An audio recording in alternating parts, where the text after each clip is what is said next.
오늘 우리들에게 주시는 하나님의 말씀 갈라디아서 2장 19절 20절입니다.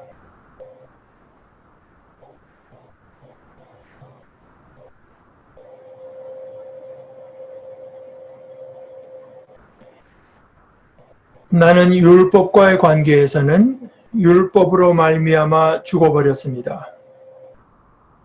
그것은 내가 하나님과의 관계 안에서 살려고 하는 것입니다. 나는 그리스도와 함께 십자가에 못 박혔습니다. 이제 살고 있는 것은 내가 아닙니다. 그리스도께서 내 안에서 살고 계십니다. 내가 지금 육신 안에서 살고 있는 삶은 나를 사랑하셔서 나를 위하여 자기 몸을 내어주신 하나님의 아들을 믿는 믿음 안에서 살아가는 것입니다. 하나님의 말씀입니다.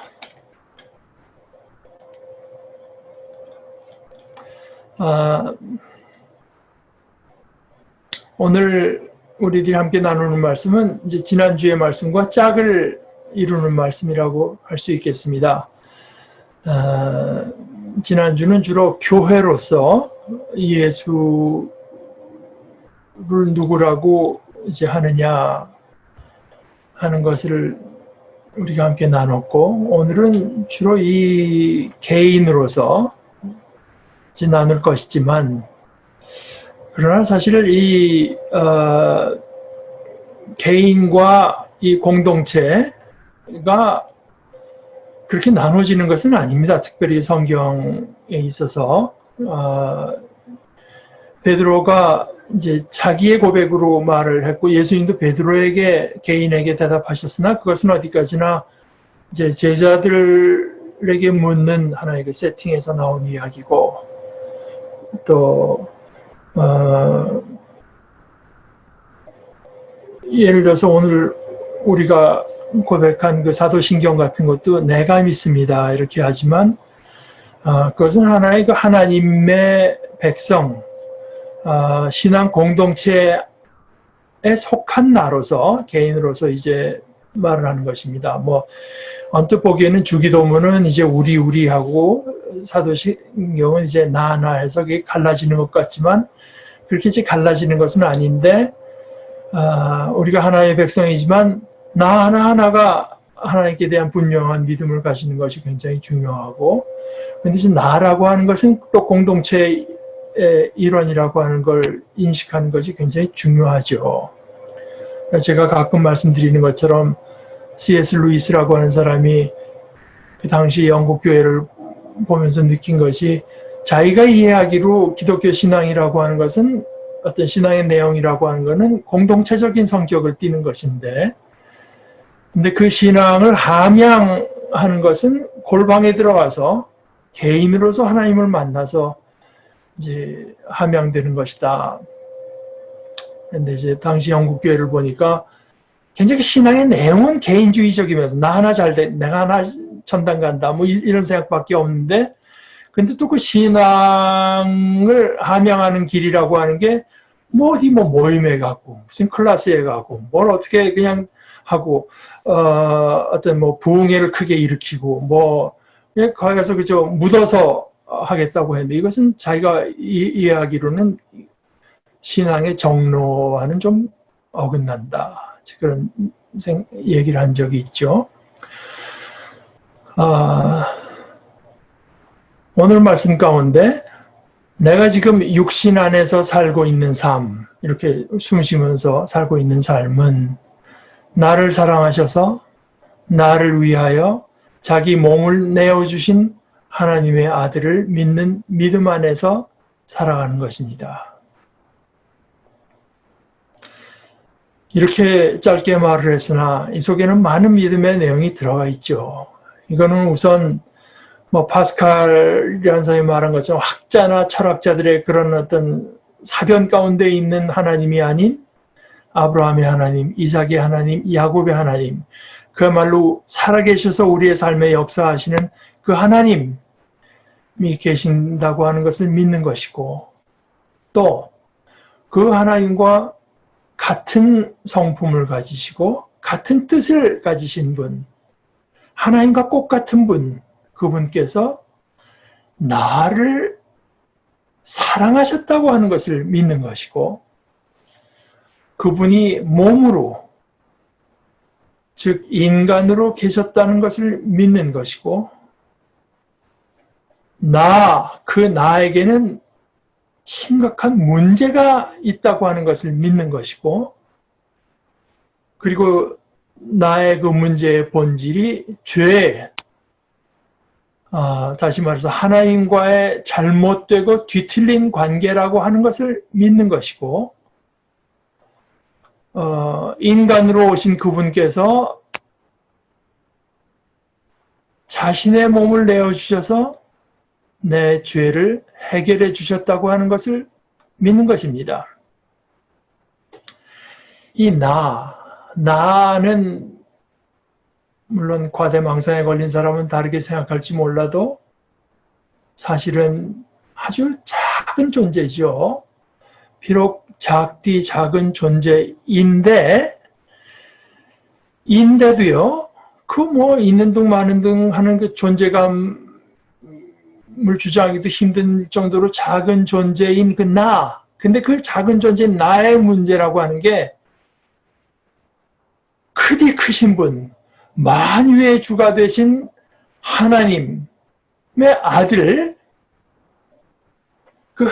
만유의 주 되신 하나님의 아들의 가장 크고 가장 거룩하고 가장 진지한 행동이 아니면 해결되지 못합니다.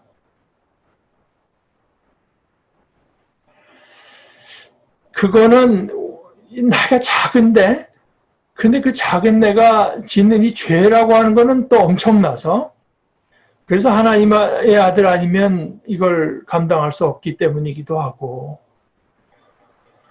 또 다른 한편으로는 그 작아비는 나가 실제로 그렇게 작지 않기 때문에 나에게는 특별히 복된 뜻이 있는 존재, 내게 어떤 의도되고 목적된 높이가 한없이 높은 존재이기 때문에 거기다 올려놓는 것이 하나님의 아들의 가장 거룩하고 큰 행동이 아니면 해결되지 못하기도 해요. 예를 들어서 뭐 컴퓨터 같은 거, 이거 고장나면은 뭐 수리하고 고치거나 또 정 안 되겠으면은 버리고 새 컴퓨터를 사면 됩니다.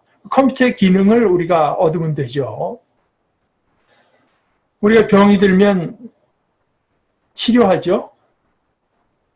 근데 그 치료의 목표가 뭐겠습니까? 통증을 없애고요. 내가 병 걸려서 기능을 잃어버렸으면 기능을 회복하고, 또 더 큰 위험을 초래하지 않도록 만드는 게 그 치료의 목적 아니겠습니까? 그 정도의 목적을 달성하면 됩니다. 그런데 죄가 초래한 것이 무엇인가? 죄라고 하는 것이 어때야 되는 존재들을 어떤 존재로 만들어버렸는가? 로마서 3장 23절, 모든 사람이 죄를 범하였습니다. 그래서 사람은 하나님의 영광에 못 미치는 처지에 놓여 있습니다. 이 죄가 초래한 것은 하나님의 영광에 못 미침입니다. 그러니까 여기 전제된 내용이 뭐겠습니까? 사람은, 즉 나는 하나님의 영광을 누려야 되는 존재, 하나님의 영광을 누리도록 되어 있다는 것이 아니겠습니까? 그래서 이 죄를 해결하는 것의 그 목표는 뭐 컴퓨터를 고치거나 병을 고치는 정도가 아니라 죄를 해결해서 결국 나에게 하나님의 영광을 입히는 것입니다. 하나님의 영광을 입히는 것. 이것은 하나님의 아들의 직접적이고 무한히 큰 행동 없이 될 수 있는 일이 아닙니다. 나는 과연 작은 존재입니다. 시편 8편에서 시인이 묻습니다. 주의 손가락으로 만드신 주의 하늘과 주의 베풀어 두신 달과 별들을 내가 봅니다. 보는데 이걸 보니까요. 대체 그 드는 생각이 사람이 무엇이관데 주께서 저를 생각하시며 인자, 사람의 아들입니다. 사람을 말한 것입니다. 인자가 무엇이관데 주께서 저를 권고하시나이까? 그럴 가치가 있습니까? 요즘 우리 땅도 코로나 바이러스로 공기가 조금 맑아졌다고는 해도 우리는 여전히 별로 가득 차 있는 밤하늘을 볼 기회가 거의 없죠. 도시에 불빛도 있고 해서. 예컨대 고대 그 이스라엘 땅 전기라고 하는 것이 없던 그 시대 이스라엘 땅처럼 광야 같은 곳에서 그야말로 끝없이 광활한 하늘과 그건 낮에 그렇고요. 밤에는 TV 같은 것도 없지 않습니까? 그래서 두려움을 자아낼 정도로 별로 가득한 하늘을 잠깐 보는 게 아니라 계속 바라보고 있으면 어느 누구라도 자신이 먼지처럼 작은 존재라고 하는 것을 느끼며 문득 가슴에 어떤 허무감이나 두려움 같은 것이 스며들지 않을 수 없을 것입니다. 이건 우리가 허블 망원경으로 본 걸 텔레비로 보는 것과는 전혀 느낌이 다르죠.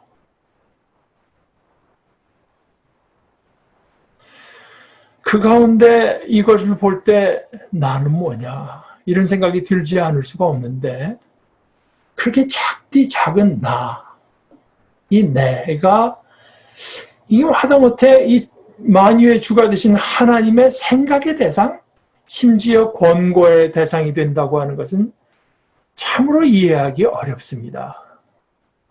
그런데 그동안 내게 하나님의 이름으로 일어날 일들을 생각하면 그것을 또한 부인할 수도 없습니다. 그렇다면 도대체 이 나라는 존재가 무엇인가? 나라는 존재가 무엇인가? 나에게 가장 절박한 이 문제가 그러니까 내가 생각해서 답을 얻어낼 수 있는 물음이 아닙니다. 그래서 시인은 그것을 하나님께 묻습니다.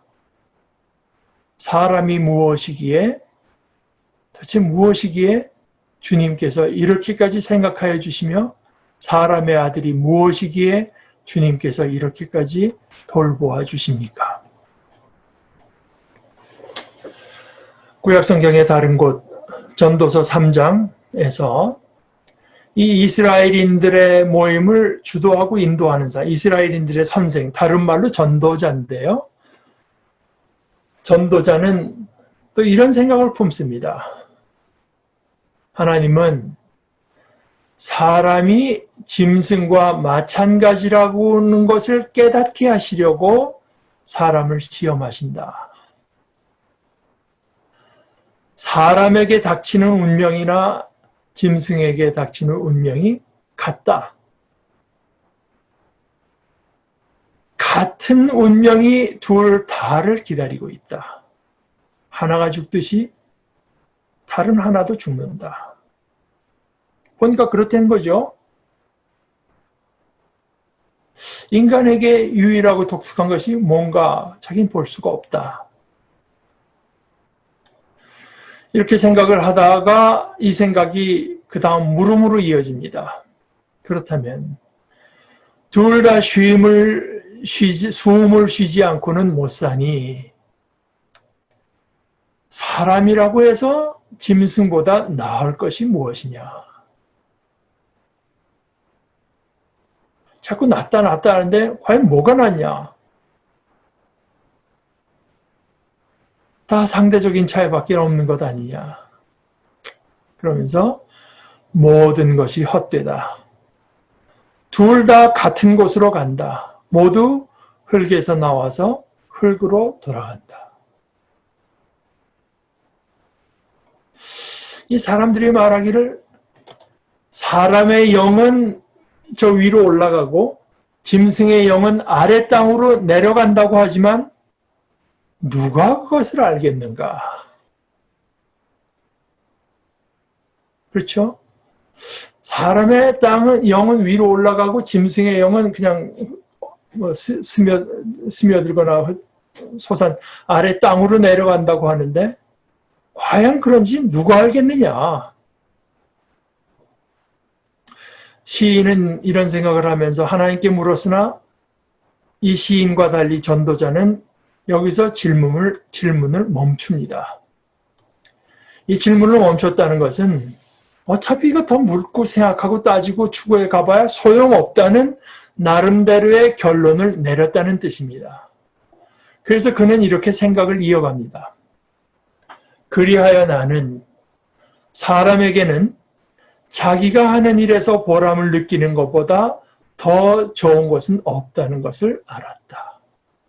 그것은 곧 그가 받은 몫이기 때문이다.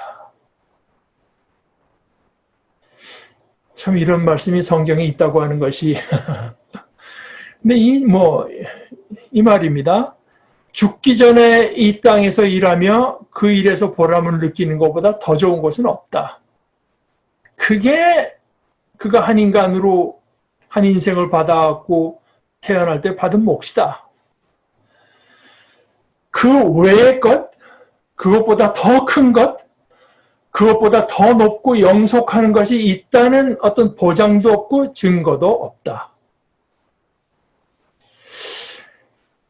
근데 이렇게 말을 하면서도 참 거기서 그치는 게 이게 좀 찜찜했는지 아니면 뭐 생각은 논리는 그렇게 가도 그게 어딘가 아쉽고 좀 미진했는지 자기가 아까 물었던 질문에 다시 돌아가서 생각해 보지만 결론은 여전히 마찬가지입니다. 사람이 죽은 다음에 그에게 일어날 일들을 누가 그를 데리고 다니며 보여주겠는가? 이 전도자 얘기는 우리가 죽은 뒤에는 아무것도 없다는 이야기가 아닙니다. 있는지 없는지 알 수 없다는 이야기입니다. 죽은 뒤에 어떻게 될지 자신뿐 아니라 인간이라면 그 누구도 알 수 없다는 이야기입니다. 이 시인이나 전도자에게 공통된 것이 있습니다. 둘 다 절실하고 절박한 질문을 던집니다. 사람이란 것이 무엇일까? 우리가 얻은 삶, 이 인생은 이거 뭐냐? 인생의 영원한 의미가 과연 있는 것일까? 그게 없으면 너무 아쉽고 너무 허무하니까 인간이 뭐 대단한 존재라도 되는 것처럼 또 죽은 뒤에 영원한 무엇이 있는 것처럼 말들 하지만 과연 그럴까? 오히려 그저 이렇게 잘 관찰해 보면 솔직하고 정직하게 말하자면 우리 인간이라고 하는 것은 존재감이 거의 없다시피 하고 뭐 하루살이나 짐승처럼 우리도 어떤 신진대사가 없어지면 호흡이 끊어지면 그것으로 그만인 것이 아닐까.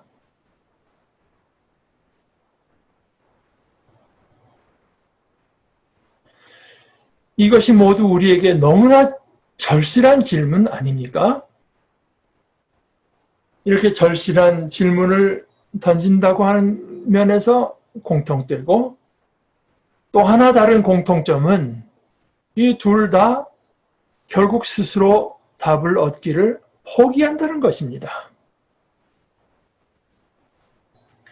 둘 다 자신들이 품은 질문이 이게 내가 스스로 끈질기게 추구해서 또는 나보다 훨씬 더 많은 생각을 하고 깊은 어떤 삶의 태도를 지닌 다른 어떤 인간에게 물어서 답을 얻어낼 수 있는 것이 아니라는 이건 사실 결론이라고 할 수 없는 결론에 도달합니다. 여러분은 어떻습니까? 저는 이 시인과 전도자에게 우선 동의할 수밖에 없습니다.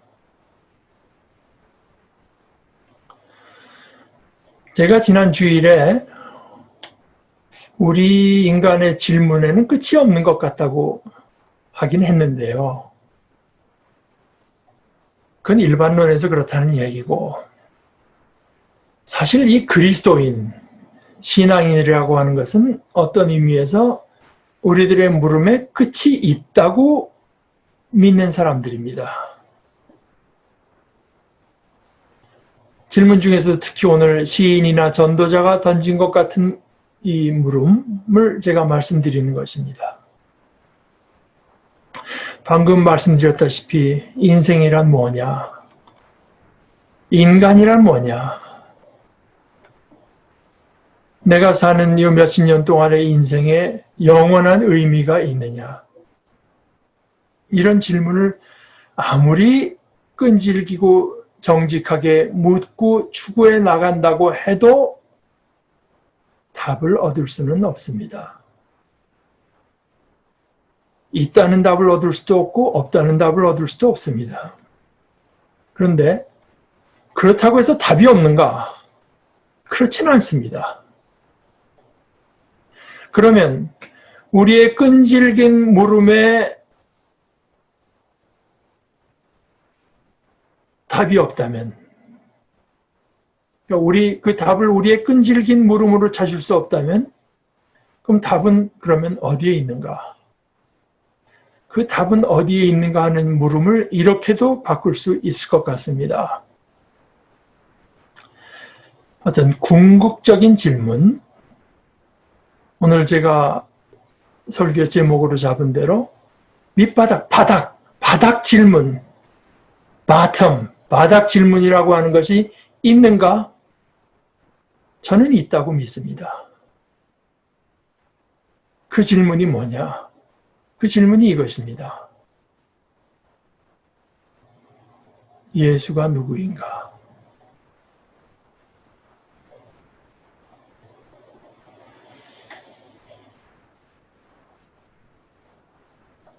조금 더 특정해서 물어서 십자가에서 죽으신 예수가 누구인가?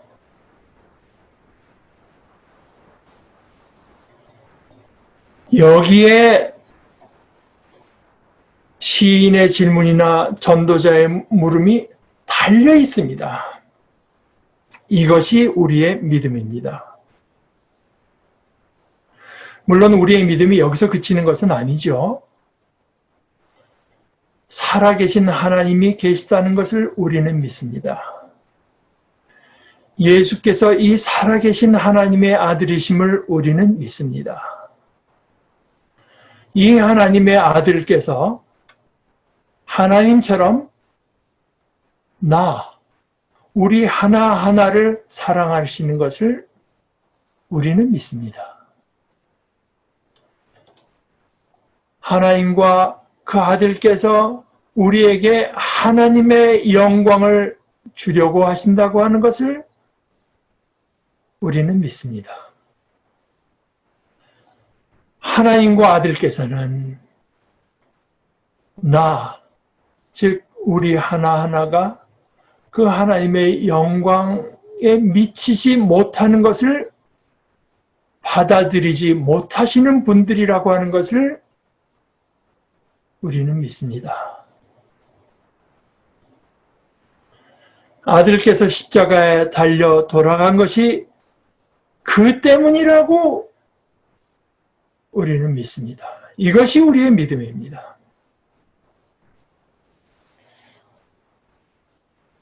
예수는 누구신가? 이것은 우리가 참 언제나 물어야 할 질문입니다. 그리고 그것을 얼마나 진지하게 묻느냐. 그것을 묻는 만큼 복을 얻는 그런 물음입니다.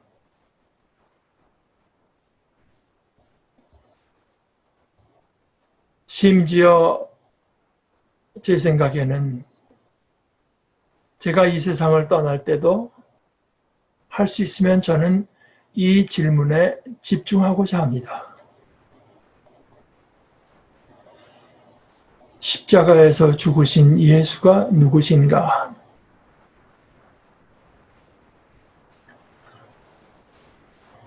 나를 사랑하사 나를 위하여 자신을 내어주신 하나님의 아들. 우리는 이렇게 믿습니다. 우리의 이 믿음의 내용이 정말 사실이라면 예수님께서 과연 전능자의 아들로서 나를 사랑하사 나를 위해서 십자가에서 자신을 내어주신 것이 사실이라면, 그렇다면 그 대상이 된 나는 한없이 귀한 존재일 것이며, 심지어 이 육신을 떠난 죽음이라고 하는 것은 나의 오히려 제한 없는 삶의 시작일 것입니다.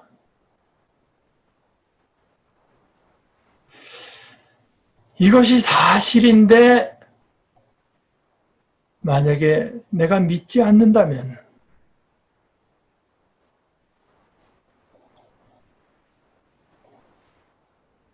세상에 그보다 안타까운 일은 없을 것입니다. 이것이 사실이고 내가 그것을 믿는다면 나는 여전히 우리 속에, 제 삶 속에 많은 혼란과 고통이 있어도 그 속에서도 만족해 하면서 살고 행복해 하면서 죽을 것입니다. 우리가 믿는 이 믿음의 내용이 사실이 아니라면 나나 우리에게는 아무 소망이 없을 것입니다. 이것이 사실이 아닌데 우리가 그렇게 믿는다면 바울 사도의 말대로 우리는 이 세상에서 가장 가련한 사람들일 것입니다. 그러므로 십자가에서 죽으신 예수가 누구신가? 이것은 궁극적인 질문, 바닥 질문입니다. 십자가에 죽으신 예수에게 모든 것이 달려 있습니다. 이것이 우리가 믿는 것입니다. 그리고 이것이 또한 제가 믿는 것입니다. 아멘.